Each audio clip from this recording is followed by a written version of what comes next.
Bonjour à tous, soyez les bienvenus au sein de l'église Elim. Nous sommes heureux de vous retrouver en ce dimanche matin afin de donner la gloire à Dieu et lui apporter notre reconnaissance. Nous allons prier afin de lui donner la première place. Amen. Seigneur, tu es digne de te louer, digne de te adorer en esprit et en vérité pour tes bienfaits à notre égard. Merci Seigneur parce que tu es le premier, le tout-puissant, celui qui agit, qui dit et les choses arrivent Seigneur. Merci pour tant de bonté, tant de grâce à notre égard, Seigneur. Nous voulons vraiment, Seigneur, te donner la reconnaissance de nos cœurs en ce dimanche, parce que tu le mérites, Seigneur. Merci pour l'action de ton Saint-Esprit dans nos vies. Merci, mon Dieu, pour ta gloire. Merci, Seigneur, pour tant de bienfaits, pour ton sacrifice à la croix, Seigneur. Nous sommes reconnaissants, Seigneur, pour cette grâce que tu nous donnes. Sois glorifié, béni dans le nom précieux de Jésus. Amen. Amen. Soyez bénis et nous allons louer notre Seigneur avec notre face en nu.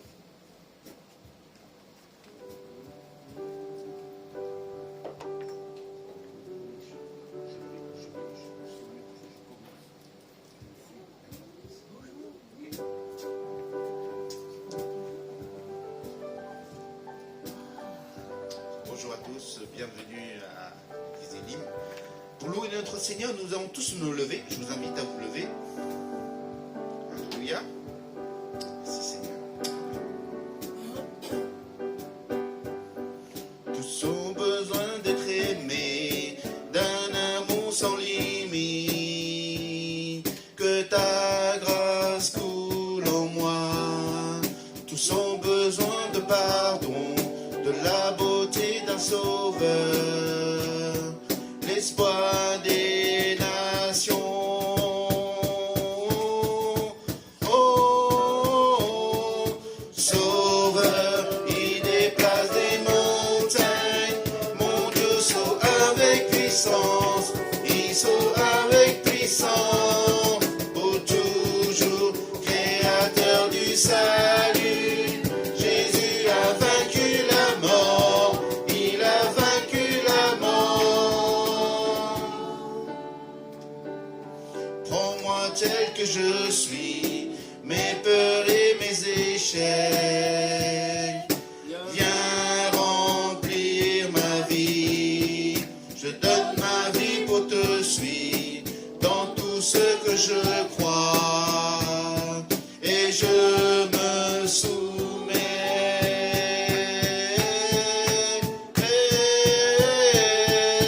Sauveur, il déplace des montagnes. Mon Dieu saute avec puissance, il saute avec puissance. Pour toujours, créateur du salut, Jésus a vaincu la mort, il a vaincu la mort. Resplendit pour que le monde voie. Nous chantons pour la gloire du ressuscité. Jésus resplendit pour que le monde voie. Nous chantons pour la gloire du ressuscité. Sauveur, il déplace des montagnes. Mon Dieu saute avec puissance, il saute avec puissance. Pour toujours, créateur du salut, Jésus a vaincu la mort, il a vaincu la mort. Jésus a vaincu la mort, il a vaincu la mort. Alléluia, on applaudit notre Seigneur. Merci Seigneur, tu as vaincu la mort pour nous. Tu es notre sauveur. Amen. Merci Jésus.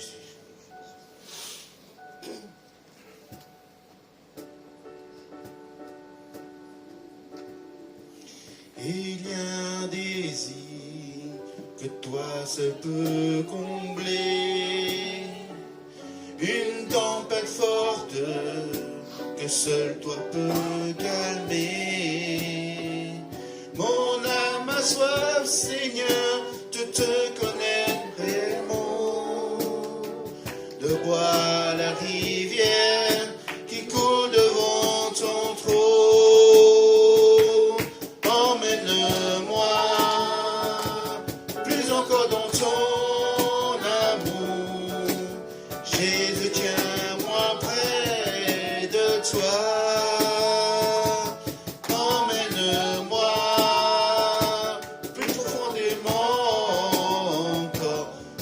seulement t'aimer toujours plus. Oui, combien je veux t'aimer plus. Jour après jour. Jour après jour, je te chercherai. Conduit par l'esprit vers la promesse de ta grâce. Mon cœur a trouvé en toi un espoir qui demeure. Ici dans ta présence, à jamais satisfait. Emmène-moi plus encore dans ton amour. Jésus, tiens-moi près de toi. Emmène-moi plus profondément encore. Je veux seulement t'aimer toujours plus. Oui, combien je veux t'aimer plus. On reprend. Il y a un désir que toi se peut combler, une tempête forte que seul toi peut calmer. Mon âme a soif, Seigneur, de te connaître réellement, de boire la rivière qui coule devant ton trône. Emmène-moi plus encore dans ton amour. Jésus, tiens-moi près de toi. Emmène-moi plus profondément encore. Je veux seulement t'aimer toujours plus. Oui, combien je veux t'aimer plus.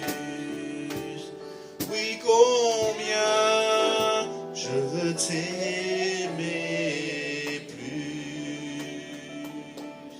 Oh Seigneur, nous voulons vraiment que tu nous emmènes dans ton royaume, Seigneur.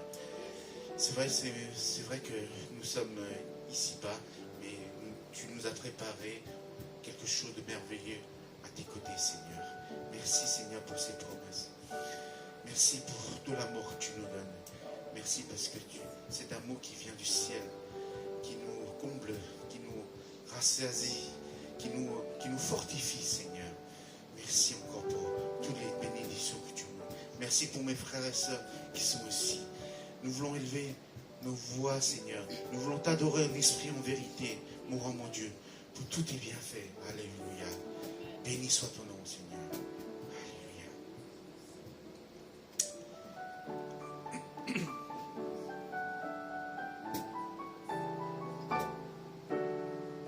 C'est un amour venant du ciel, si profond et si haut, introuvable, intouchable, mais on peut voir, car tu es là avec moi pour aimer, pour donner.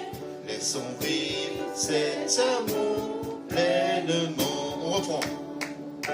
C'est un amour venant du ciel, si profond et si haut, introuvable, intouchable, mais on peut voir, car tu es là avec moi pour aimer, pour donner. Laissons vivre cet amour pleinement. L'amour de Dieu m'encourage pour ouvrir ma vie, pour que je puisse bénir à mon tour. L'amour de Dieu enflammé mon cœur ardemment. Vivons ensemble l'amour de Dieu pleinement. L'amour de Dieu. L'amour de Dieu m'encourage pour ouvrir ma vie, pour que je puisse bénir à mon tour. L'amour de Dieu enflamme mon cœur ardemment. Vivons ensemble l'amour de Dieu pleinement. On reprend. C'est un amour venant du ciel, si profond et si haut, introuvable, intouchable, mais on peut voir, car tu es là avec moi, pour aimer, pour donner, laissons vivre cet amour pleinement. L'amour de Dieu m'encourage pour ouvrir ma vie, pour que je puisse bénir à mon tour. L'amour de Dieu enflammé mon cœur ardemment, vivons ensemble l'amour de Dieu pleinement. Vivons ensemble l'amour de Dieu pleinement. Vivons ensemble l'amour de Dieu pleinement. Alléluia. Vivons ensemble l'amour de Dieu pleinement. Amen. Alléluia. Alléluia. Oh Seigneur, que tu purifies mon cœur, Seigneur, encore ce matin. Alléluia.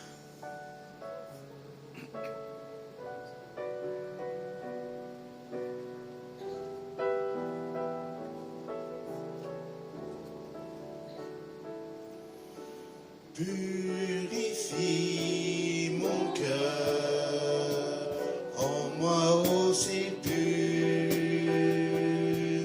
que l'or et l'argent. Purifie mon cœur, rends-moi aussi pur que l'or, feu du fondeur. Je n'ai qu'un désir, être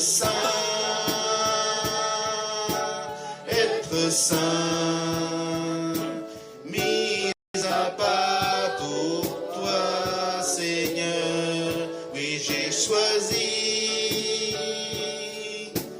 d'être saint, mis à part pour toi, mon seul maître, et prêt à t'obéir. On tremble.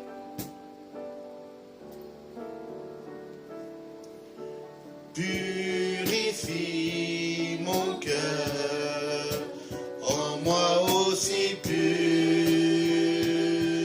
que l'or et l'argent. Purifie mon cœur, rends-moi aussi pur que l'or, feu du fondeur. Je n'ai qu'un désir, être saint,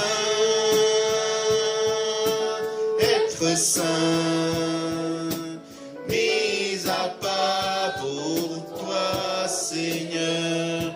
Oui, j'ai choisi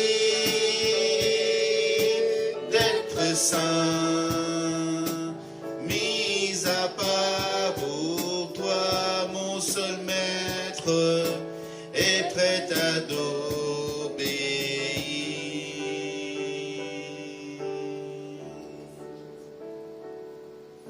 Feu du fondeur,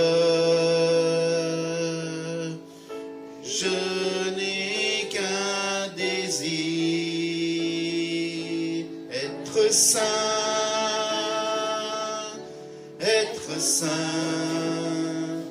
mis à part pour toi, Seigneur. Oui, j'ai choisi d'être saint, mis à part pour toi, mon seul maître, et prêt à t'obéir. Merci Seigneur. Nous avons loué notre Seigneur par l'adoration des chants. Maintenant, c'est le moment de louer notre Seigneur par les offrandes. tant qu'enfant de Dieu, Dieu nous a tout donné. Jésus qui s'est sacrifié pour nous sur la croix. Nous, en contrepartie, ce que nous donnons, c'est rien. Mais notre Seigneur a besoin de notre cœur. Et si vous voulez donner quelque chose, donnez quelque chose avec joie, sans contrainte. Parce que Dieu connaît nos cœurs. Dieu veut notre cœur. Alléluia. Nous allons interpréter le deuxième chant.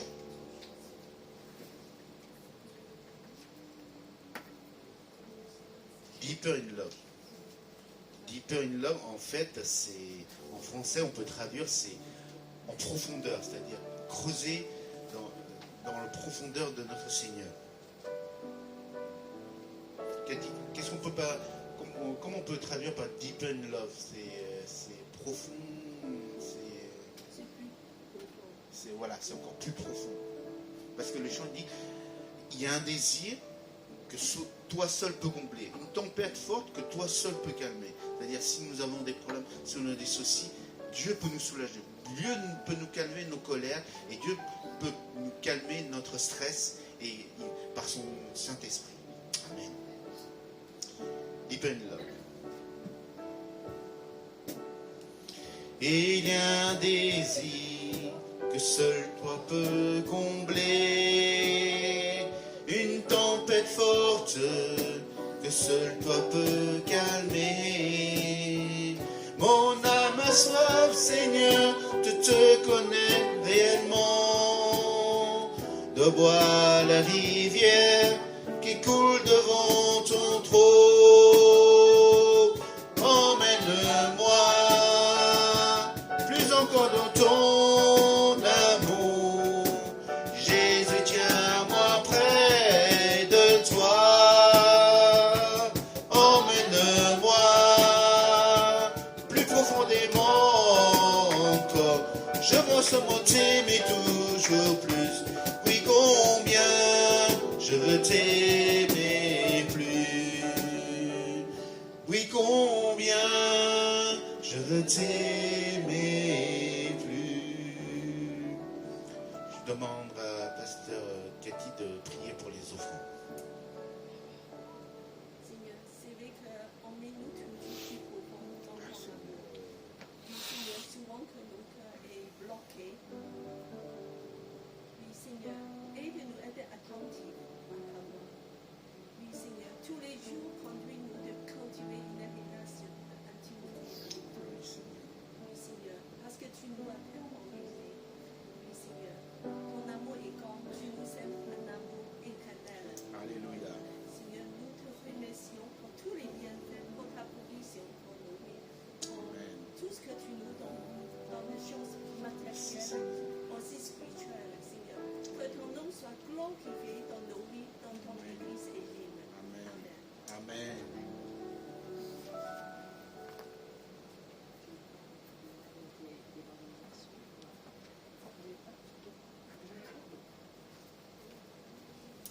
Merci, mon frère Chanu.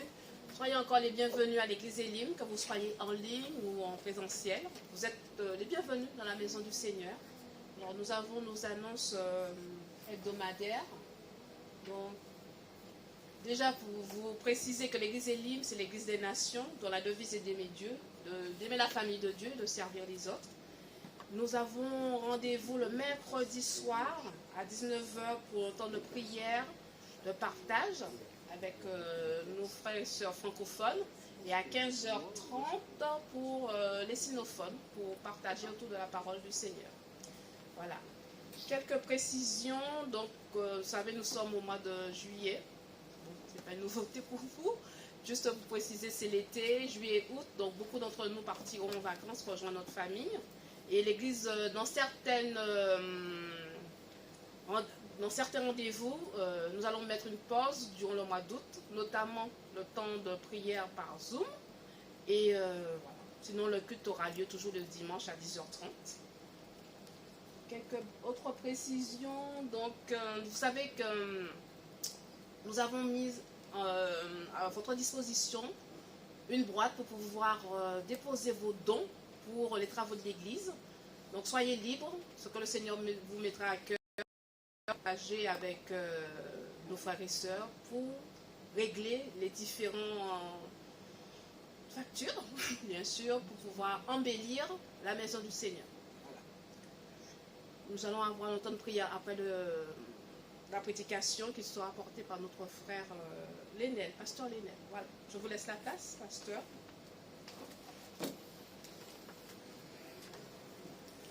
Si vous préférez tenir ou avoir le... Salut. Voilà, bonjour à tous nos amis qui nous écoutent et qui nous suivent. Alors je vais remonter aussi. Ah. D'accord. Bon, ça devrait aller. Un tout petit peu. Voilà, c'est vrai. Voilà, très heureux d'être avec nos amis par Internet et bien sûr, vous qui êtes ici présents à Paris, fidèles, je crois, hein, beaucoup d'entre vous sont fidèles à la maison de Dieu, dans ce lieu, au milieu du 13e arrondissement de Paris. Alors, j'ai pensé aborder un thème aujourd'hui qui est celui-ci: Dieu ouvre les portes de nos prisons. Et on va lire de nombreux textes dans la Bible où justement nous découvrons que Dieu a ouvert pour certains les portes des prisons, et cela nous encourage aussi parce qu'on peut traverser des moments dans la vie où on a le sentiment d'être en prison. La maladie peut être pour certains une vraie prison, mais pas seulement. Après, bien des circonstances traversées dans la vie et que vous connaissez peut-être personnellement aujourd'hui vous donnent le sentiment d'étouffer, de ne pas vivre ce que vous aimeriez vivre, et donc on va appeler ça une prison. Et l'encouragement de la parole de Dieu, c'est que le Seigneur est capable d'ouvrir les portes. Alors merci de m'aider dans les lectures, vous allez participer à toutes ces lectures que l'on va faire. Donc merci aussi à Cathy qui a fait un travail pour illustrer en même temps mes propos.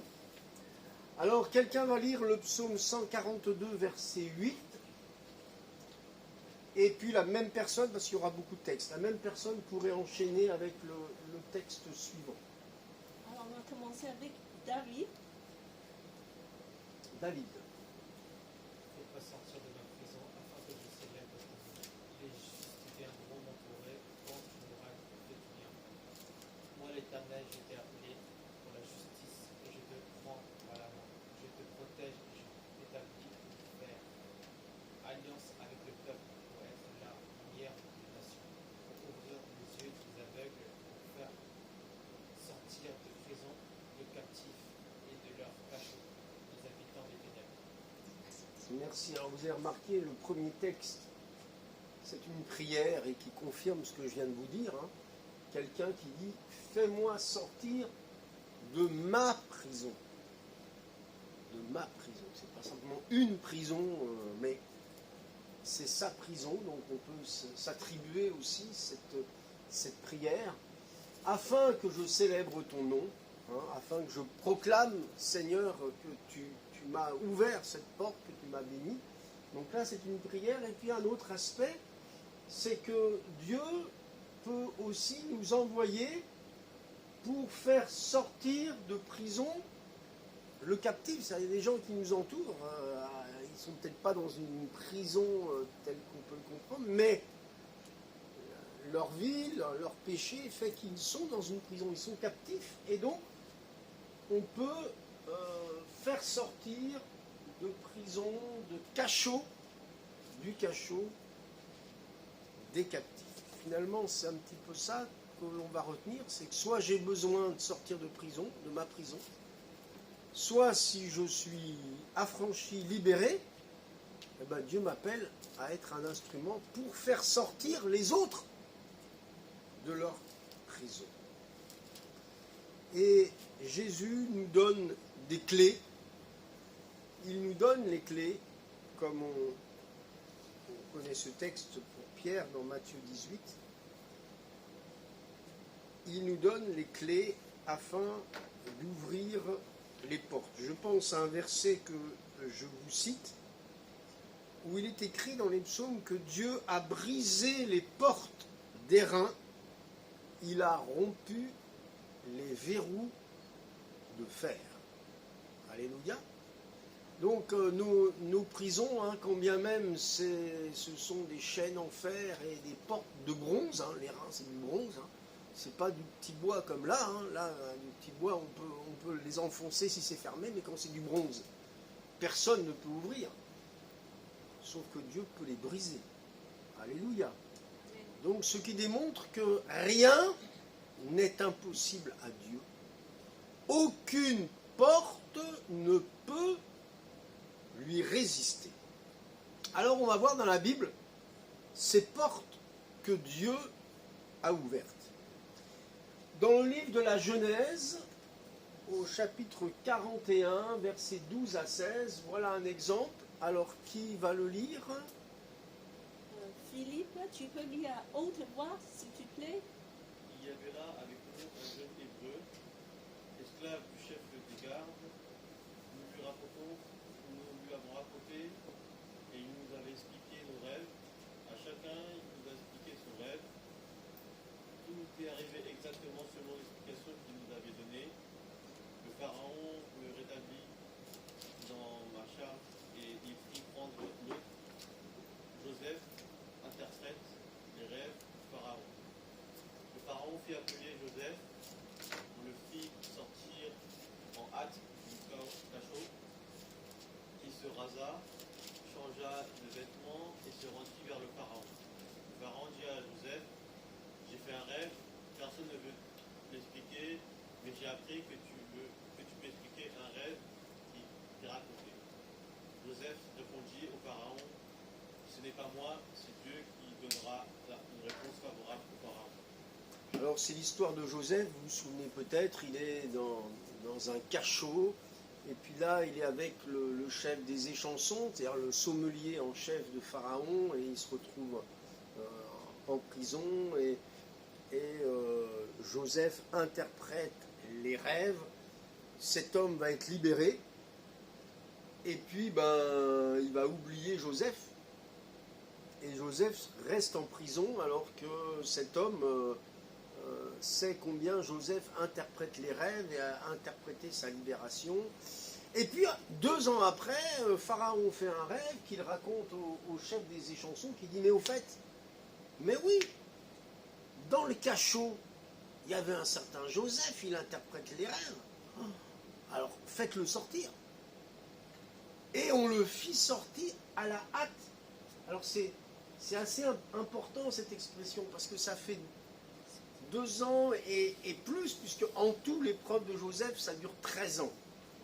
C'est-à-dire entre le fait qu'il soit serviteur de Potiphar, qu'il a été emprisonné injustement, etc., et tout ce qu'il va vivre va durer 13 ans. Alors 13 ans, c'est long. Et en un instant, à la hâte, on le fait sortir. Vous voyez comme quoi une épreuve, aussi longue soit-elle, c'est pas parce qu'elle est longue qu'on se dit la délivrance, la porte ouverte, ça va se mettre en route pendant combien de temps? Ça peut être instantané, par la main de Dieu, bien sûr. Dieu se souvient de Joseph parce que Dieu n'a jamais oublié Joseph.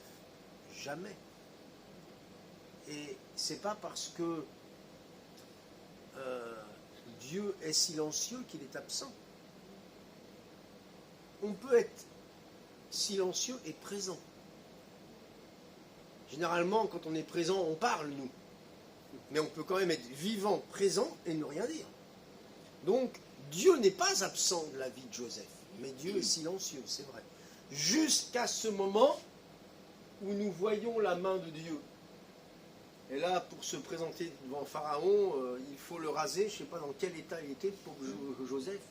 Mais en tout cas, là, dites donc, on le rase, on lui met des beaux vêtements, n'est-ce pas? On lui enlève ce vêtement jaune et noir, là, voilà. Ah, dites donc, hein, en quelques minutes, tout change. Tout change, et il se retrouve en sortant du cachot. Et les choses vont aller très vite puisqu'il va devenir même Premier ministre. Vous vous rendez compte? Comment Dieu ouvre les portes d'un cachot? C'est l'heure de Dieu. Dieu prépare les choses. Il les avait préparées avec un homme qui pourtant l'avait oublié pendant 2 ans. Et voilà, c'est cet homme, le chef des échansons, qui va dire à Pharaon, il y a un homme là, Joseph, qui interprète les songes. Alors c'est vrai que Joseph a toujours mis Dieu en premier. Alors on comprend mieux le choix divin de choisir Joseph. Et vous l'avez compris, Joseph a dit non, là où 10 000 auraient dit oui. Et quelquefois, c'est le contraire. Dieu trouve un homme qui dit oui à Dieu, là où 10 000 diront non. Et donc, on voit que Dieu ouvre les portes du cachot de Joseph, et il va ouvrir des prisons lui ensuite, des portes de prison, puisque ses frères sont dans la famine, et que c'est lui qui va sauver Israël de la famine, en tout cas la tribu, la famille va être sauvée, parce qu'il y a du blé en Égypte, hein, alors qu'en Israël c'est la famine, et donc c'est lui qui va être un instrument pour bénir. Un autre exemple, Jérémie au chapitre 38, donc voilà, il y a le texte. Alors, qui fait cette lecture? Nicolas. Nicolas. Alors ils prirent Jérémie et le jetèrent dans la citerne de Machiaou, fils du roi, laquelle se trouvait dans la cour de garde. Ils descendirent Jérémie avec des cordes. Il n'y avait point d'eau dans la citerne, mais il y avait de la boue. Et Jérémie enfonça dans la boue. Et Ben-Mélec, l'Éthiopien, chambellan qui était dans le palais du roi, apprit qu'on avait mis Jérémie dans la citerne. Le roi siégeait à la porte de Benjamin. Et Ben-Mélec sortit du palais du roi et parla au roi en ces termes. Ô roi, mon seigneur, ces hommes ont mal agi en tout ce qu'ils ont fait au prophète Jérémie, en le jetant dans la citerne. Il mourra de faim sur place, car il n'y avait plus de pain dans la ville. Le roi donna cet ordre à Ebed-Mélec, l'Éthiopien. Prends sous tes ordres ici 30 hommes, et tu feras remonter de la citerne le prophète Jérémie avant qu'il ne meure. Alléluia. Voilà, Jérémie sauvé parce que là encore, quelqu'un a parlé. Et c'est un Éthiopien qui a parlé, qui a appris qu'on avait mis Jérémie dans la citerne et ici que là, il est condamné à mort et qu'il faut faire très vite. Et il a été cet instrument. Alors c'est intéressant de voir cette mention qu'un Éthiopien, un jour, a sauvé Jérémie. Et plus tard, dans le livre des Actes, on voit Philippe témoigner à un Éthiopien, hein, celui qu'on appelle l'eunuque éthiopien. Et on voit comme un retour de l'ascenseur, hein, un retour spirituel. Un Éthiopien a fait du bien à Jérémie, et ben Philippe va faire du bien à un Éthiopien. Hein. C'est drôle, quelquefois, il y a des histoires comme ça, où des décennies après, il y a des raccords que l'on peut faire dans certaines vies. Donc Dieu a touché le cœur d'un homme, puis cet homme va toucher le cœur du roi afin qu'il soit disposé favorablement. Et dans la vie, il en est ainsi. Dieu peut placer des hommes et des femmes autour de nous qui vont être des instruments pour nous faire sortir de la prison dans laquelle nous sommes. Et Dieu utilisera qui il veut. Là, il utilise un Éthiopien, mais il peut utiliser qui il veut. Quelqu'un qui a du cœur ou quelqu'un qui a du pouvoir. Parce qu'ici, il y a un homme de cœur, mais ensuite, il y a le roi qui a le pouvoir. Dieu peut utiliser qui il veut pour que nous soyons bénis. Alléluia. Et ça, c'est important. Et comme je le disais un jour, Dieu nous utilisera à notre tour. Voilà Jérémie qui sort aussi de sa prison, de cette citerne. La Bible dit qu'elle était pleine de boue. Alors, si on imagine ce que ça pouvait être, cette histoire, comme Joseph qui a été aussi jeté dans une citerne par ses frères. C'était presque une condamnation à mort si quelqu'un ne vient pas les retirer.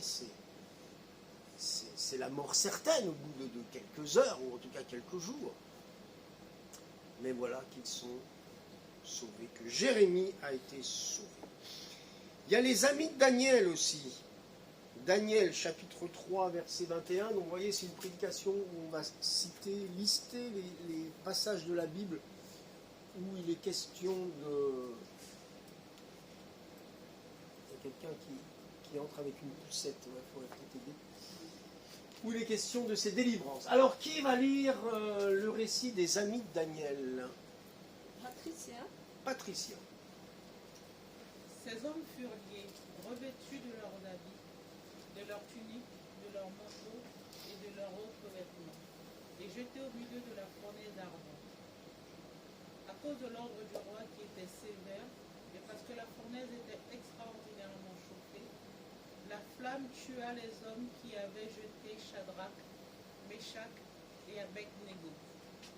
Et ces trois hommes, Shadrach, Meshach et Abednego, tombèrent liés au milieu de la fournaise ardente. Les trois amis sauvés de la fournaise, les trois amis furent sauvés de la fournaise.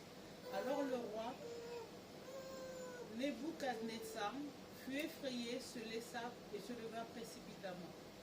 Il prit la parole et dit à ses conseillers: N'avez-vous pas jeté au milieu du feu trois hommes liés? Ils répondirent au roi: Certainement au roi. Il reprit et dit: Eh bien, je vois quatre hommes sans lien qui marchent au milieu du feu et qui n'ont pas de mal. Et l'aspect du quatrième ressemble à celui d'un fils des dieux.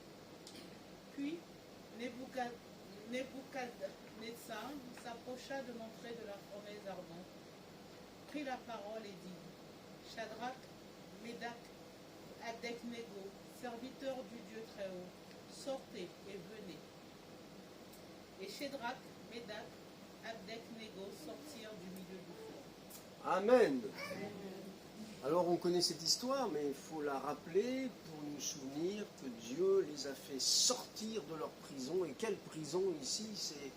C'est une fournaise ardente. Et on comprend que ce n'est pas un petit feu, parce que vous avez compris avec moi que ceux qui les ont jetés dans la fournaise furent tués tellement la fournaise avait été, le feu avait été extraordinairement chauffé, dit la Bible.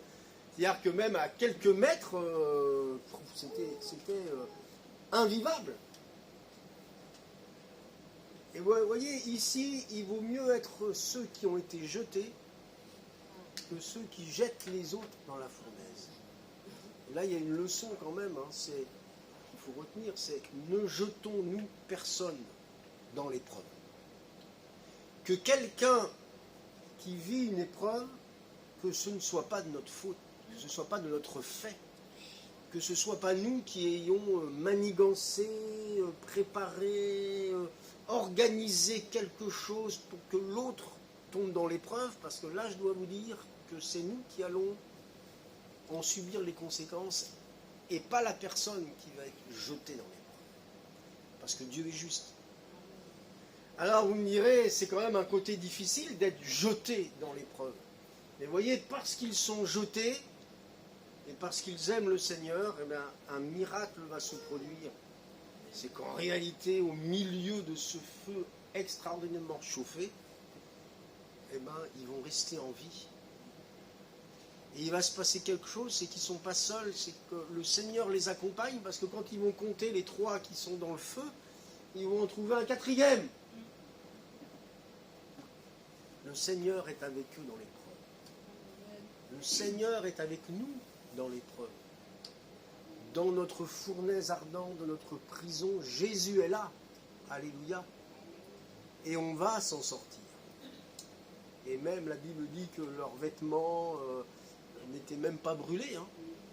C'est assez incroyable. On se dit, mais voilà, c'est vraiment la main de Dieu. Parce que c'est pas explicable. On ne peut pas scientifiquement expliquer cette affaire. C'est inexplicable. Mais c'est la main de Dieu qui est capable de sortir du feu de la prison les enfants de Dieu. On continue. Daniel, chapitre 6.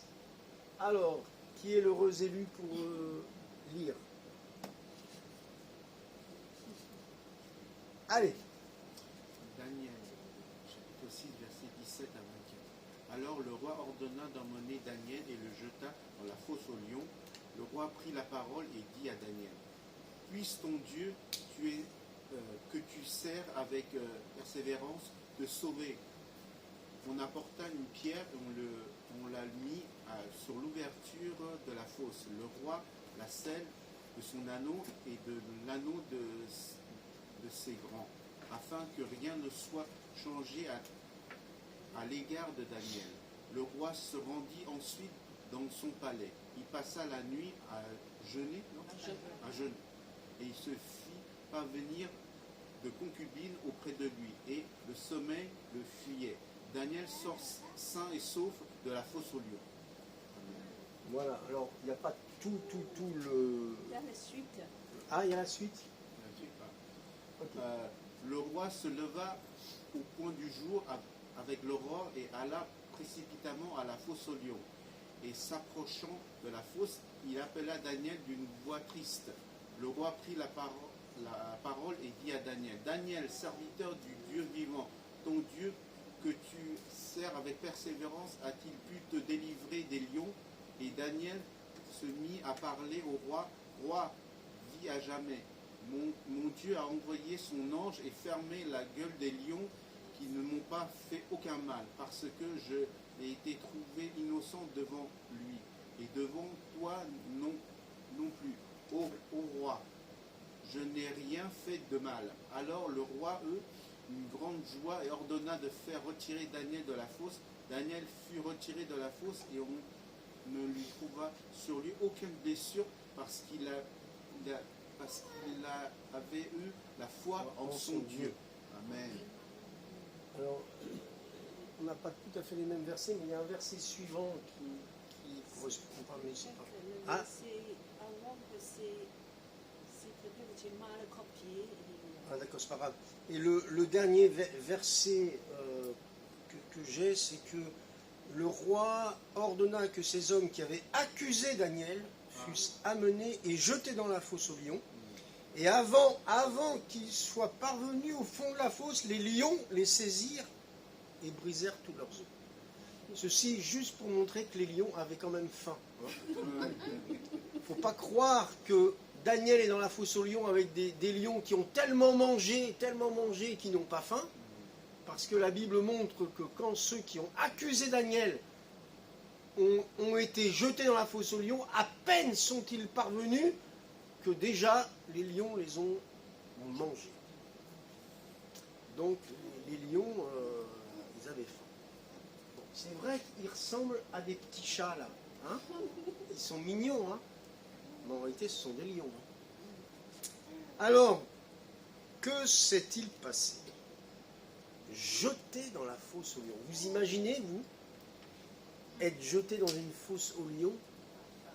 Alors c'est vrai, quand on lit ce texte et qu'on voit la délivrance, on voudrait tous sortir de la fosse aux lions. Hein. On serait fiers de sortir d'une fosse aux lions vivant. Quel témoignage, hein. Seulement, avant d'en sortir vivant, il faut y être jeté. Hein. Et là, il y a moins de candidats, hein, déjà. Ah oui, pour vivre un miracle, des fois, il faut être dans l'épreuve pour vivre le miracle. S'il n'y a pas d'épreuve, il n'y a pas de miracle. Hein. Donc, avant de vouloir dire « je voudrais voir un miracle dans ma vie », ça veut dire qu'il y a une épreuve. Hein. Vous imaginez être jeté dans une fosse au milieu des lions. Il a passé la nuit entière avec plusieurs lions. Et donc, le Seigneur a envoyé son ange, donc ils ont été transformés en petits chatons pendant une nuit. Alléluia. Heureusement pour Daniel, Dieu a envoyé son ange qui a fermé la gueule des lions. Il y a l'explication, parce qu'il a eu confiance en son Dieu. Donc, au sein de l'épreuve, il faut rester confiant.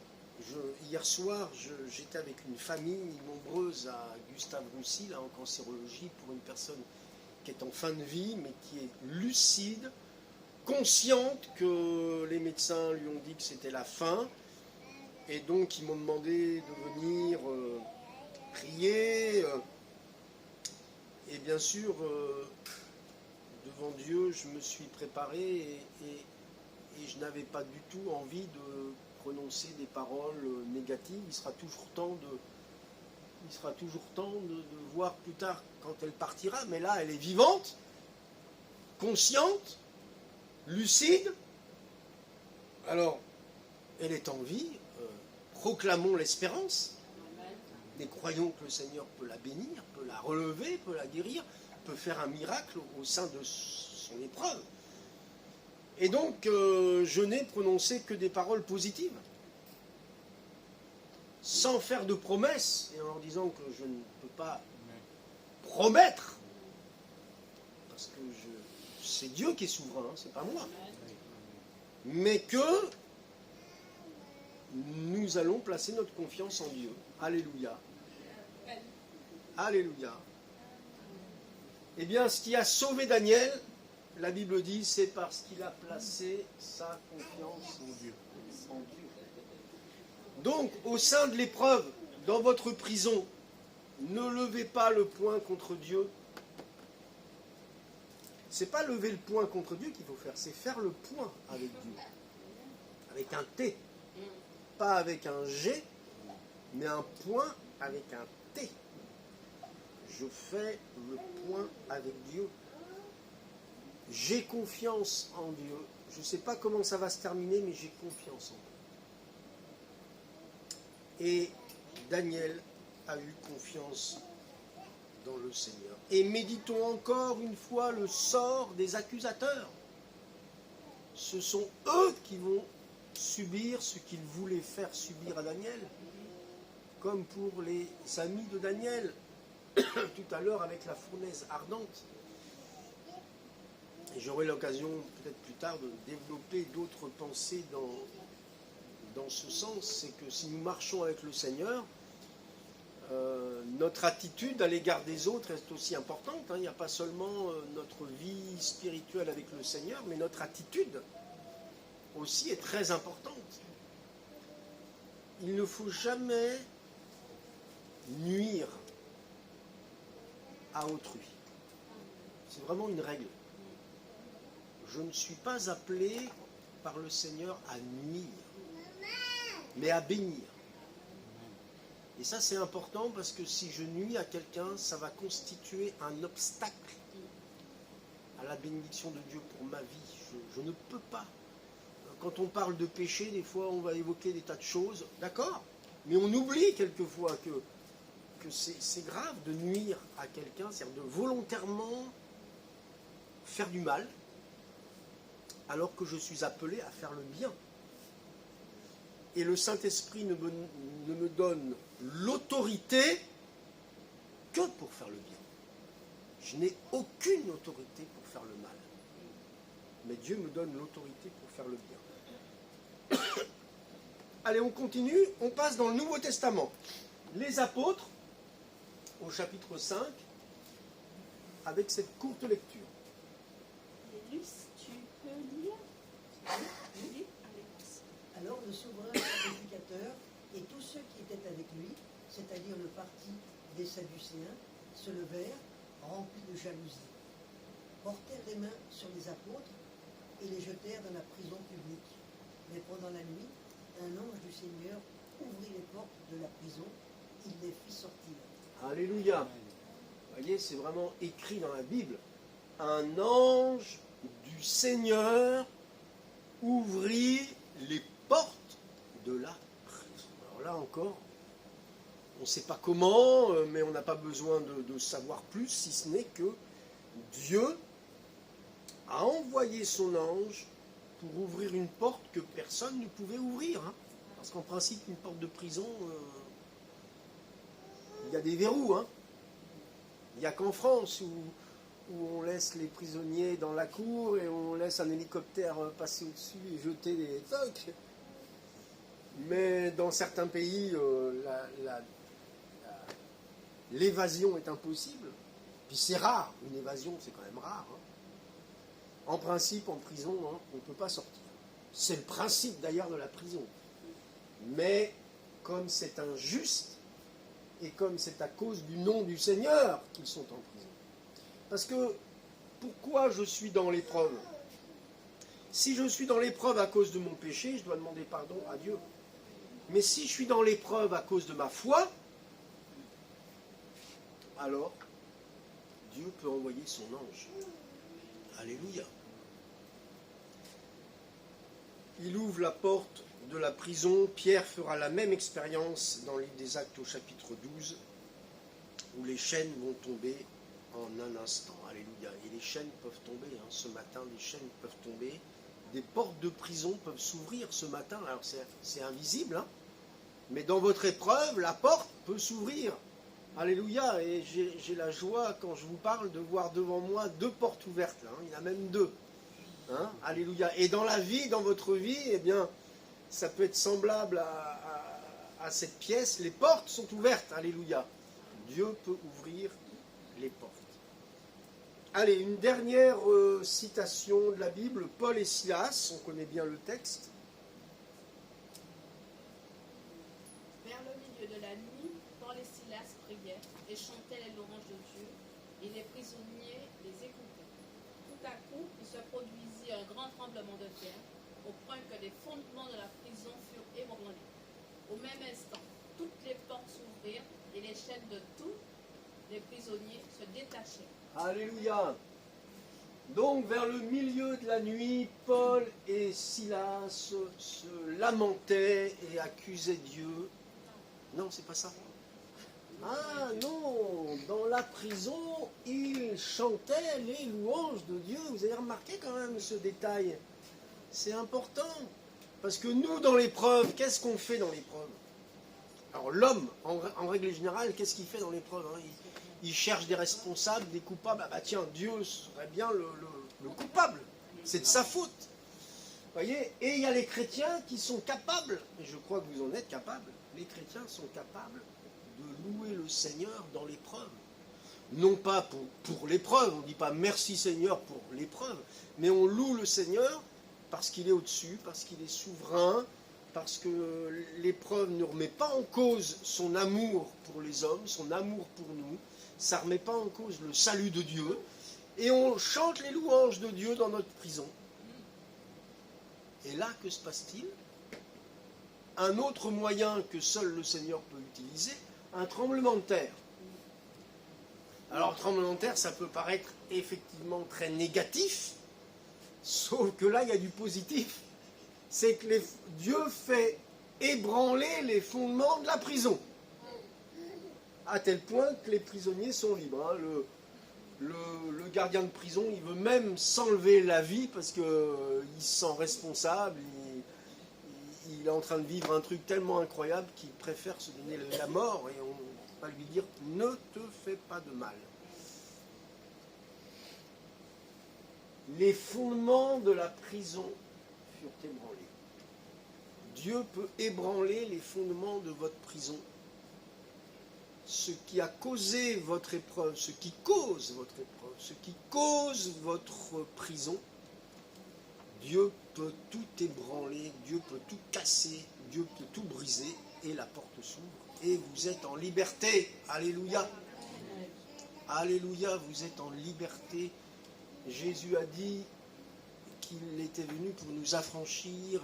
L'Écriture dit que si nous sommes affranchis, nous sommes réellement libres.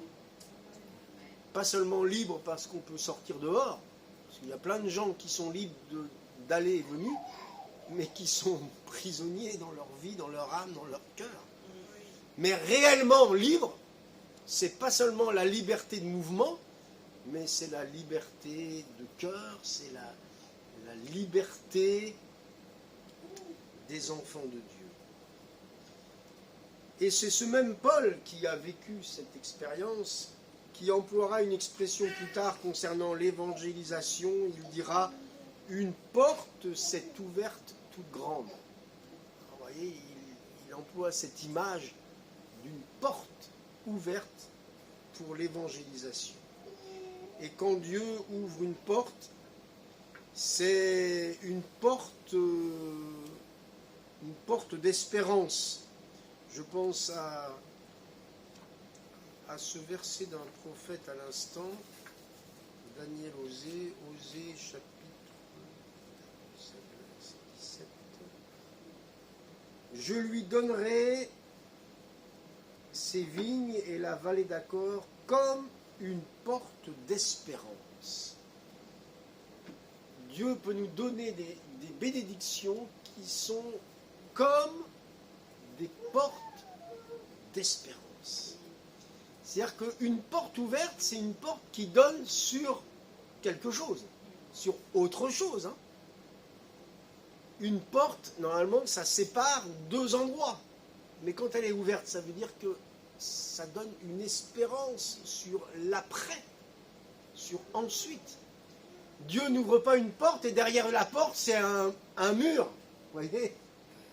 Vous imaginez, vous ouvrez une porte, vous dites « Ah, je vais pouvoir sortir ». Vous ouvrez, c'est une farce. C'est un mur derrière la porte. Non, pas avec Dieu. Une porte ouverte par le Seigneur nous donne une espérance. Alléluia. Et je termine, alors je ne sais pas si j'ai cité le verset d'Ésaïe 45. Ah ben oui. Qui va lire la conclusion? Ésaïe 45. Mélissa, tu peux lire? Je marcherai devant toi, j'aplanirai les pentes, je briserai les portes de bronze et je mettrai en pièces les verrous de fer. Je te donnerai des trésors enfouis, des richesses dissimulées, afin que tu reconnaisses que je suis l'Éternel qui t'appelle par ton nom, le Dieu d'Israël. Alléluia. Alors vous voyez encore cette confirmation qu'on avait tout à l'heure dans le psaume 107. Je briserai les portes de bronze ou d'airain, je mettrai en pièces les verrous de fer. Vous voyez cette jeune femme-là, ce qu'elle vit, c'est ce que l'on peut vivre. Alléluia. Dieu fait cette promesse. Donc, que personne aujourd'hui soit découragé dans sa situation qui peut être une prison. Je veux bien le croire. Mais nous l'avons lu abondamment, dans différentes circonstances. Dieu emploie des moyens différents. Alors là, Dieu n'est pas limité dans les moyens pour ouvrir les portes de nos prisons. Avec le Seigneur, les moyens sont illimités. Sa main est puissante. L'important, c'est que nous, au sein de notre prison, on ne se rebelle pas contre Dieu. On puisse chanter les louanges de Dieu, avoir confiance en lui, s'attendre à Dieu. Et comme Joseph, on peut être sorti en hâte, en un instant, on peut sortir de notre prison. Et puis après, il y a des bénédictions, parce que derrière, il y a des trésors enfouis, il y a des richesses dissimulées. Je pense à ce verset du Deutéronome où il est écrit « L'Éternel t'ouvrira son bon trésor, le ciel ». Alléluia. Dieu nous ouvre le ciel. En nous ouvrant la porte de la prison, spirituellement, c'est comme s'il ouvrait la porte du ciel. Alléluia. Parce qu'on sait que c'est le ciel qui descend, c'est Jésus qui est venu intervenir. Alléluia. Soyons encouragés. On va prier ensemble. Et peut-être je vais prier pour ceux et celles qui se sentent concernés, particulièrement, qui ont le sentiment que leur situation est comme une prison. Alors c'est le jour de la délivrance, le jour où Dieu veut ouvrir les portes. Alléluia. Seigneur, je veux te prier pour mes amis, afin qu'ils puissent expérimenter ce que nous avons lu dans ta parole et que, Seigneur, tu puisses accomplir ce que tu as dit, ce que tu promets, ce que tu annonces par ta parole. Et je veux croire que plusieurs vont vivre des temps glorieux en voyant dans les jours, les semaines qui viennent et peut-être même encore plus tôt, les portes s'ouvrir. Seigneur, merci. Parce que tu peux envoyer ton ange, parce que tu peux poser ta main, parce que tu peux garder tes enfants au sein de la fournaise ou au milieu des lions, alors à combien plus forte raison tu peux nous garder. Seigneur, bénis tes bien-aimés au nom de Jésus. Amen. Amen. Voilà, restez à votre place, simplement si quelques-uns souhaitent la prière. N'hésitez pas à faire signe simplement de la main et je vais prier pour vous. Voilà, chacun reste dans le recueillement. Hein. Je continue au micro alors, d'accord. Voilà. Seigneur vous a vu. Vous pouvez baisser votre main. Hein. Je vous ai vu. On va prier pour vous. Y a-t-il une autre personne? Oui. Seigneur vous a vu. Voilà. Il y a déjà 4 personnes, 5, 6, d'accord. Seigneur, nous te prions pour ces bien-aimés. Tu connais, Seigneur, pour chacun d'entre eux l'épreuve qu'ils traversent et tu vois, c'est évident que chacun vit des moments différents des autres. Ce n'est pas la même prison, mais c'est une prison quand même. Et Seigneur, ils s'attendent à ce qu'un jour ça s'arrête, ça cesse et qu'il y ait une porte qui s'ouvre, une porte de délivrance, une porte d'espérance. Seigneur Jésus, je te prie afin que tu viennes les visiter, que tu viennes au sein de leur épreuve, de leur prison. Et Seigneur, que tu fasses ce qu'aucun homme ne peut faire, briser ces verrous de fer, briser ces portes de bronze. Merci de le faire pour ces bien-aimés. Au nom de Jésus-Christ. Amen. Amen. Alléluia. Gloire à Dieu. Gloire à Dieu. Merci Seigneur. Merci Pasteur Lénel. Nous allons continuer. Nous allons mettre un terme à ceux qui sont en ligne et nous allons continuer dans un esprit de prière. Soyez bénis et bonne semaine. Au revoir.